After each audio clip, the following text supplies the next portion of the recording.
Magandang araw mga kababayan. Today, pag-uusapan natin ang mainit na usapin, the possible impeachment trial of Vice President Sara Duterte. Pero hindi pa yan. Pag-uusapan natin ano ang dapat asahan ng mga senador kung sakaling ang boto nila ay base sa politika at hindi sa ebidensya. First things first, pwede bang ma-impeach ang Vice President? Yes. Ayon sa 1987 Constitution, ang Vice President ay maaaring ma-impeach kung nilabag niya ang saligang batas. Nakagawa ng treason, bribery, graft, and corruptions, o ng iba pang high crimes or betrayal of public trust. Kapag pasado na ang Articles of Impeachment sa House of Representatives, ang Senado ang magiging impeachment court. Nasa spotlight ngayon ang mga bigating personalidad. Kasama sa prosecution panel sina Atty. Laila de Lima at Atty. Chel Jokno. Sabi naman ni Senate President Chis Escudero, hindi pa masasabi kung paano boboto ang mga senador. So ngayon pa lang, tanong ng marami, uunahin ba ng mga senador ang ebidensya o ang loyalty sa politika? Reminder lang po, hindi pwedeng ma-impeach ang mga senador. Ang impeachment ay para lang sa President, Vice President, Chief Justice, at iba pang high-ranking officials. Pero hindi ibig sabihin ay untouchable na sila. Kung sakaling may senador na bumoto para i-acquit si VP Sara, kahit obvious ang ebidensya, may consequences pa rin.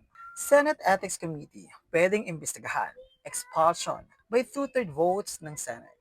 Tanggal sila sa pwesto. Public backlash. Asahan ninyong babalikan sila ng taong bayan lalo na sa eleksyon. Naalala niyo pa ba ang Corona impeachment trial noong 2012? Yung mga senador na bumoto base sa prinsipyo kahit hindi popular, naging bayani sa mata ng iba.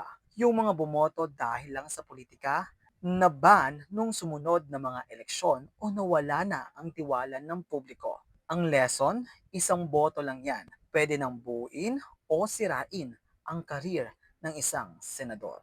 Sa impeachment trial, hindi lang mambabatas ang mga senador, kundi constitutional judges. Dapat silang magdesisyon base sa ebidensya. Kalimutan muna ang partido. Maglingkod para sa bayan, hindi para sa sarili. Kung ginamit nila ang boto para sa political protections, malaking betrayal yan sa public trust. Kapag mali ang boto dahil sa politika lang, ito ang pwede nilang harapin. Galit ng publiko at media, ethics investigations sa Senado, pagkatanggal sa pwesto, at ang worst, wala na silang future sa politika. Kaya sa ating mga senador, ito lang, hindi lang si VP Sara Duterte ang nakasalalay sa impeachment na ito. Nakasalalay rin dito ang tiwala ng mga Pilipino sa ating sistema ng hustisya. Huwag ninyong ipagpalit ang katotohanan para sa kapangyarihan. Ang bayan ang inyong pinaglilingkuran, hindi ang partido. Nanonood ang sambayanan at ang kasaysayan hindi nakakalimot. Kung nagustuhan ninyo ang diskusyon na ito, i-like at i-share ang video. Let's keep our democracy strong and our leaders accountable. This is JM, and again, remember, I will always be your law companion.